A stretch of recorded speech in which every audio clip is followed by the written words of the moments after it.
नमस्कार, मी श्वेता अंकले. Tarun Bharat news bulletin मध्ये आपल्या सर्वांचे स्वागत. आता पाहूया ठळक घडामोडी. Doctor Manoj Pujar, MD homeopath, classical homeopath, advance German homeopathy clinic, varicose ulcer and diabetic wound care centre.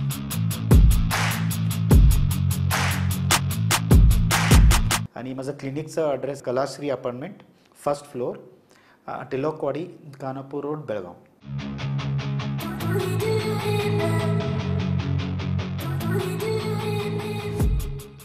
Maharashtra Karnataka सीमेवर अलीकडेच करण्यात आलेल्या विशेष कारवाईत मिरज येथील पोलिसांनी तब्बल 1 कोटी रुपयांच्या बनावट नोटा जप्त केल्या आहेत. कागवाड तालुक्यापासून अवघ्या 15 किलोमीटर अंतरावर असलेल्या मिरजमधील गांधी चौक पोलिसांनी ही धडक कारवाई केली. या कारवाईमध्ये 5 जणांना अटक करण्यात आली असून त्यापैकी 1 जण महाराष्ट्रातील पोलीस वाहन चालक असल्याचं उघड झालंय. पोलिसांनी त्याच्या ताब्यातून 1 कार, नोटा छापण्यासाठी वापरलेले प्रिंटर, कागदपत्रे तसेच मोठ्या प्रमाणात बनावट नोटा जप्त केल्या आहेत. सांगली, कोल्हापूर आणि बेळगाव जिल्ह्याच्या सीमेवरही बनावट नोटा व्यवहाराचा तपास सुरू करण्यात आला आहे. पोलिसांच्या मते या टोळीचा उद्देश मोठ्या प्रमाणावर बनावट नोटा चलनात आणण्याचा होता. या घटनेमुळे सीमा भागातील सुरक्षेबाबत चिंतेची भावना व्यक्त होत असून बनावट नोटा व्यवहारामागील मुख्य सूत्रधार कोण आहे याचा तपास सुरू आहे. अबकारी खात्याच्या वतीने विविध जिल्ह्यात जप्त करण्यात आलेल्या 65 प्रकरणातील अंमली पदार्थ काल मंगळवारी अधिकृतरित्या नष्ट करण्यात आले. ही कारवाई SVP केमिकल्स प्रायोजक लिमिटेड, नावगे क्रॉस, जांबोटी रोड येथे पार पडली. या अंतर्गत बेळगाव दक्षिण जिल्ह्यातील 18, धारवाडचे 10, विजापूरचे 34, बागलकोटचे 3 अशा एकूण 65 प्रकरणातील गांजा, तंबाखू, हेरोईन, हॅशिश आणि गांजाची झाडे यासारखे प्रतिबंधित अंमली पदार्थ नष्ट करण्यात आले. या व्यतिरिक्त पोलीस विभागाकडून अबकारी विभागाकडे वर्ग केलेले काही जप्त अंमली पदार्थही या प्रक्रियेत समाविष्ट होते. कारवाई सकाळी 11 ते दुपारी 2 वाजेपर्यंत चालली असून यावेळी अबकारी उपायुक्त Vanajakshi M, Swapna RS, Chikodi, Ramesh Kumar H, Dharwad, Hanumantappa बजंत्री, Bagalkot आणि अन्य वरिष्ठ अधिकारी उपस्थित होते. ड्रग्ज डिस्पोजल कमिटीच्या देखरेखीखाली करण्यात आलेली ही कारवाई राज्यातील अंमली पदार्थ विरोधी मोहिमेत एक महत्त्वाचा टप्पा ठरली आहे. सार्वजनिक बांधकाम मंत्री सतीश जारकिहोळी यांनी आमदार व खासदार निवडणुकांशिवाय उर्वरित सर्व निवडणुकांमध्ये रिसॉर्ट पॉलिटिक्स ही सामान्य बाब असल्याचं वक्तव्य केलं आहे. काल सायंकाळी जिल्हाधिकारी कार्यालयात पत्रकारांशी संवाद साधताना त्यांनी हा खुलासा केला. जारकिहोळी म्हणाले, सहकारी संस्था, बँका आणि स्थानिक स्वराज्य संस्थांच्या निवडणुकांमध्ये आमच्या जिल्ह्यात उमेदवारांना रिसॉर्टमध्ये ठेवण्याचे प्रकार सर्रास घडतात. हे इथे सर्वसामान्य आहे आणि कोणीही त्यात विशेष आश्चर्य मानत नाही. पत्रकारांनी विचारलेल्या लिंगायत समाज विभागून राज्य करत आहे का या प्रश्नावर उत्तर देताना ते म्हणाले, अशा चर्चा नेहमीच रंगतात. त्यावर ना GST लागतो ना कर, त्यामुळे त्यांचं फारसं महत्त्व नाही. अफवांना उत्तर देण्याची गरज नाही असे त्यांनी हसत हसत स्पष्ट केले. IIT धारवाड येथे धरती बायोनेस्ट इन्क्युबेशन सेंटरचे औपचारिक उद्घाटन करण्यात आले. हा उपक्रम जैव तंत्रज्ञान व संबंधित क्षेत्रातील नवउद्योजकांना प्रोत्साहन देण्यासाठी आणि उत्तर कर्नाटकमधील संशोधनाधारित स्टार्टअप इकोसिस्टीम मजबूत करण्यासाठी महत्त्वपूर्ण पाऊल आहे. या कार्यक्रमात उपस्थित मान्यवरांनी इन्क्युबेटेड स्टार्टअप्सचे स्टॉल्स भेट देऊन त्यांच्या कार्याची माहिती घेतली आणि विद्यार्थ्यांशी संवाद साधला. जैव तंत्रज्ञानातील संशोधन, नवकल्पना व व्यवसायाच्या संधींवर आधारित संवाद विद्यार्थ्यांमध्ये ऊर्जा निर्माण करणारा ठरला. धरती बायोनेस सेंटरमुळे उत्तर कर्नाटकातील तरुण संशोधक व उद्योजकांना व्यासपीठ उपलब्ध होणार असून जैव तंत्रज्ञान, आरोग्य व पर्यावरण क्षेत्रात नव्या संधींचा मार्ग खुला होणार आहे असा विश्वास उद्घाटन प्रसंगी केंद्रीय अर्थमंत्री निर्मला सीतारामन यांनी व्यक्त केला. यावेळी विद्यार्थी व शिक्षक उपस्थित होते.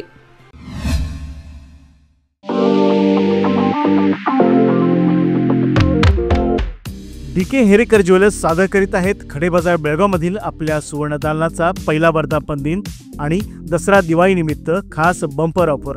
दिनांक 22 सप्टेंबर ते 15 नोव्हेंबर पर्यंत.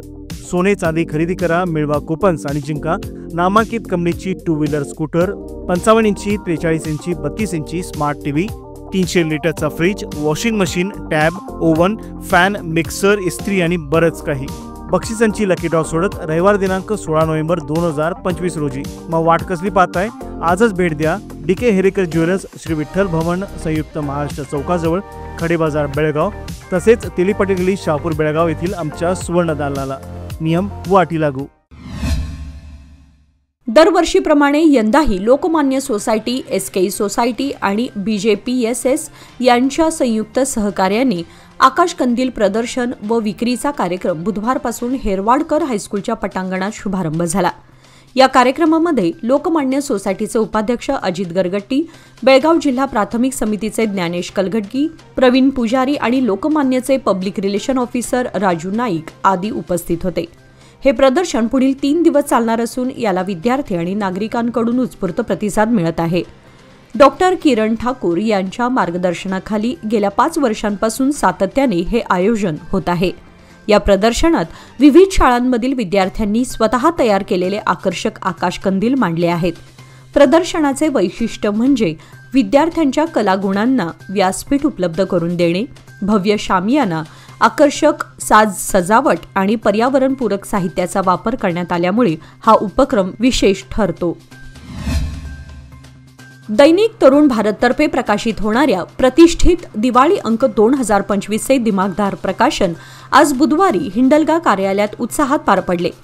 या कार्यक्रमात संपादक विजय पाटील, व्यवस्थापक गिरीधर रविशंकर, CMO उदय खाडीलकर, चीफ रिपोर्टर मनीषा सुभेदार आणि संपादन प्रमुख बालमुकुंद पत्की हे मंचावर उपस्थित होते. संपादन प्रमुख बालमुकुंद पत्की यांनी यंदाच्या अंकाबाबत माहिती देताना सांगितले की अनेकांच्या सहकार्यामुळेच हा देखणा आणि दर्जेदार दिवाळी अंक वाचकांच्या हाती वेळेवर देता आला. त्यांनी अंकात कथा, कविता, लघुनिबंध आणि मान्यवर लेखकांचे विचारप्रवर्तक लेख यांचा समावेश असल्याचे सांगितले. याशिवाय वार्षिक राशी भविष्य यामुळे वाचकांना मेजबानी मिळणार आहे. प्रकाशन कार्यक्रमामध्ये दिवाळी अंकांची मराठी वाचकांमधील क्रेज, आजच्या बदलत्या प्रसार माध्यमांची स्थिती आणि आगामी दशकातील पत्रकारितेचे संभाव्य चित्र यावरही अभ्यासपूर्ण चर्चा करण्यात आली. तरुण भारतचा दिवाळी अंक हा केवळ एक वार्षिक प्रकाशन नसून मराठी साहित्यातील समृद्ध परंपरेचा एक भाग म्हणून मानला जातो. दिनांक 14 ऑक्टोबर रोजी बेळगाव ग्रामीण पोलीस ठाण्याच्या हद्दीत अवैध जुगार खेळ तसेच इतर गुन्हेगारी कृत्यांवर कारवाई करताना ग्रामीण पोलीस आणि CCB पथकाने 12 आरोपींना अटक केली आहे. ही कारवाई धाडसी ठरली असून 4 वेगवेगळ्या ठिकाणी छापे टाकून एकूण 11,080 रुपये रोख रक्कम व जुगारासाठी वापरले जाणारे साहित्य जप्त करण्यात आले आहे. संबंधित ठिकाणांमध्ये मुल्लाकाजीन नागनाथ मंदिराजवळ, सावराज उपोळे श्रीराम मंदिराजवळ ही संयुक्त कारवाई बेळगाव शहर पोलीस आयुक्त, ग्रामीण पोलीस निरीक्षक आणि CCB पथकाच्या समन्वयाने पार पडली. पोलिसांनी पुढील तपास सुरू केला असून अवैध जुगार आणि गैरकृत्यांविरोधात अशीच कठोर भूमिका घेतली जाणार असे प्रशासनाकडून सांगण्यात आले आहे. बेळगुंदी तालुक्यातील कलमेश्वर गल्ली येथील रहिवासी करण मोहन पाटील वय 33 याचा मंगळवारी रात्री 9च्या सुमारास सर्पदंशामुळे मृत्यू झाला. जेवणानंतर रात्रीच्या सुमारास तो घराबाहेर गेला असता त्याला सर्पदंश झाला. उपचारासाठी रुग्णालयात नेत असताना वाटेतच त्याचे दुर्दैवी निधन झाले. करण पाटील हे पुण्यातील एका खासगी कंपनीमध्ये नोकरीला होते आणि सध्या वर्क फ्रॉम होम बेसिसवर काम करत होते. दिवाळीनंतर पुणे येथे पुन्हा जाण्याची तयारी सुरू असतानाच अचानक काळाने त्यांच्यावर घाला घातला. त्यांच्या पश्चात आई, पत्नी, 2 भाऊ, भाऊजय, पुतण्या व पुतणी असा परिवार आहे. त्यांच्या निधनाने परिसरात हळहळ व्यक्त केली जात आहे. गेल्या काही दिवसांच्या विश्रांतीनंतर बेळगाव जिल्ह्यात पुन्हा पावसानं हजेरी लावली आहे. आज बुधवारी सायंकाळी 6च्या सुमारास जोरदार वाऱ्यासह विजेच्या कडकडाटात पाऊस बरसला. विशेषतः बेळगाव तालुक्याच्या पश्चिम भागामध्ये जोरदार सरी कोसळल्या. हवामान विभागाने यापूर्वीच अंदाज वर्तवला होता की बंगालच्या उपसागरातील स्थितीमुळे राज्यात पुढील 2-3 दिवस हलक्या पावसाची शक्यता आहे. यामुळे काही भागामध्ये उन्हाचा चटका राहील तर काही ठिकाणी पावसाच्या सरी अनुभवायला मिळतील. नैऋत्य मान्सून माघारीच्या टप्प्यात असतानाही अचानक बदललेल्या हवामानामुळे दिवाळीसारखा मोठा सण ओली जाण्याची शक्यता आहे. मागील काही दिवसांपासून कोरडं वातावरण असल्यानं नागरिकांना काहीसा दिलासा मिळाला होता. मात्र आता पुन्हा पावसामुळे सणाच्या तयारीवर परिणाम होण्याची चिन्हे आहेत. शेतकऱ्यांसाठी हा पाऊस फायदेशीर ठरू शकतो.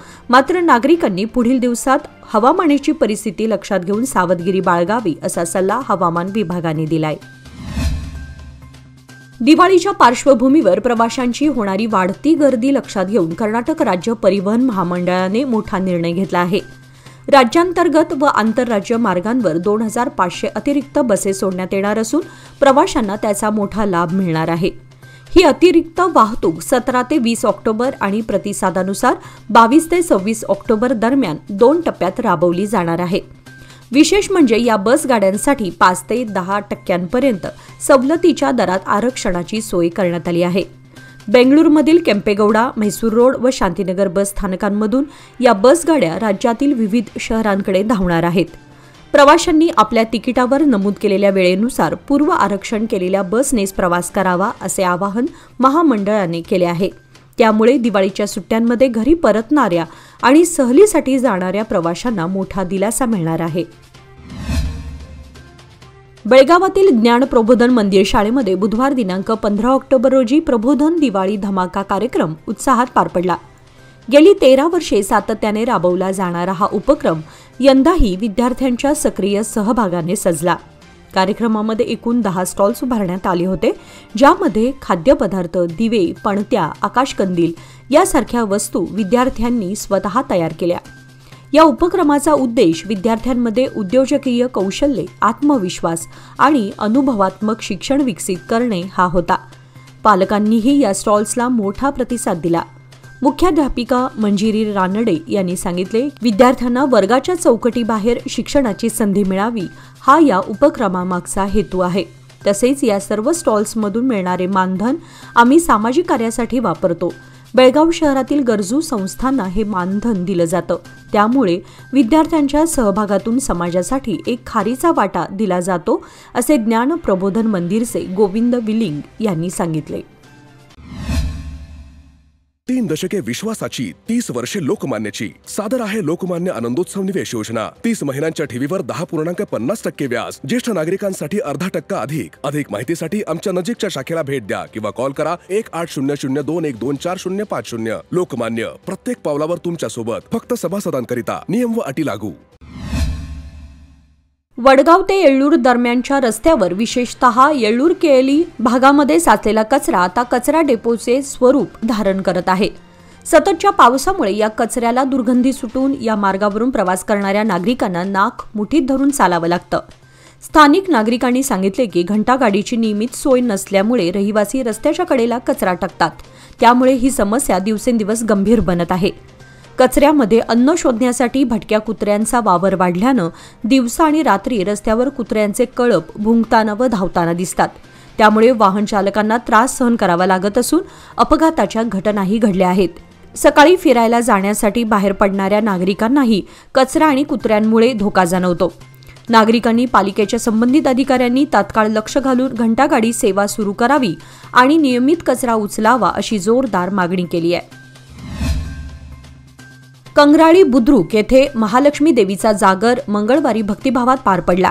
यावेळी देवीच्या उत्सव मूर्तीची विधिवत प्रतिष्ठापना करण्यात आली.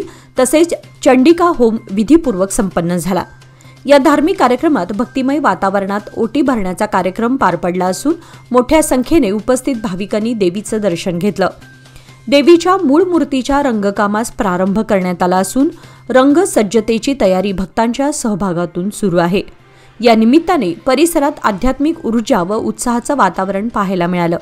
एप्रिल 2026 मध्ये भव्य यात्रा आयोजित करण्यात येणार असल्याची माहिती मंडळाकडून देण्यात आली आहे. या कार्यक्रमामध्ये गावकरी, महिला भक्तगण आणि कार्यकर्त्यांनी उत्स्फूर्त सहभाग नोंदवला.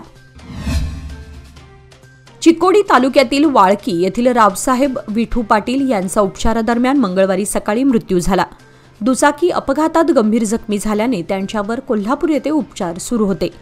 प्राप्त माहितीनुसार रविवार दिनांक 5 सप्टेंबर रोजी रावसाहेब पाटील आणि नितीन पाटील हे दोघे दुचाकीने गडहिंग्लज कडगावकडे जात असताना तवंदी घाटामध्ये क्रेनची धडक बसून दुचाकीचा अपघात झाला. या अपघातात रावसाहेब पाटील यांच्या डोक्याला गंभीर दुखापत झाली. अपघातानंतर त्यांना तातडीने महात्मा गांधी रुग्णालयात दाखल करण्यात आले, मात्र प्रकृती गंभीर असल्यामुळे पुढील उपचारासाठी कोल्हापूर येथील सिटी हॉस्पिटलमध्ये हलवण्यात आले। तेथे उपचार सुरू असतानाच मंगळवारी सकाळी त्यांची प्राणज्योत मालवली।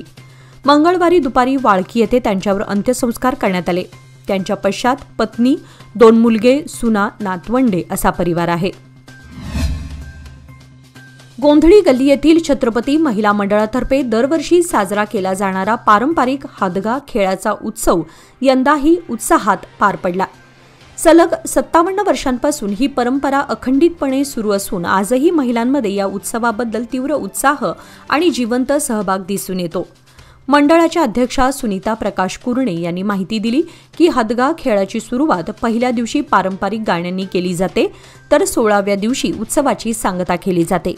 दररोज संध्याकाळी पारंपरिक पद्धतीने हा खेळ सादर केला जातो, ज्यामध्ये परिसरातील सर्व महिला एकत्र येऊन कला, परंपरा आणि एकोपा यांचे दर्शन घडवतात। यंदाच्या कार्यक्रमात शिल्पा केकरे, सुवर्णा कुरणे, संगीता कुंडेकर, माधुरी कुरणे, वंदना मुतकेकर यांसारख्या महिलांचा सक्रिय सहभाग होता। उत्सवाच्या सांगतेवेळी हदग्याची खिरापत वाटून कार्यक्रमाची सांगता करण्यात आली। याचबरोबर आजचे बातमीपत्र इथे संपले। अधिक माहिती आणि ताज्या घडामोडींसाठी पाहत रहा तरुण भारत न्यूज चॅनल। तसेच आमच्या चॅनलला लाईक, शेअर आणि सबस्क्राईब करायला विसरू नका आणि विश्वासार्ह बातम्यांसाठी दररोज वाचा दैनिक तरुण भारत। धन्यवाद।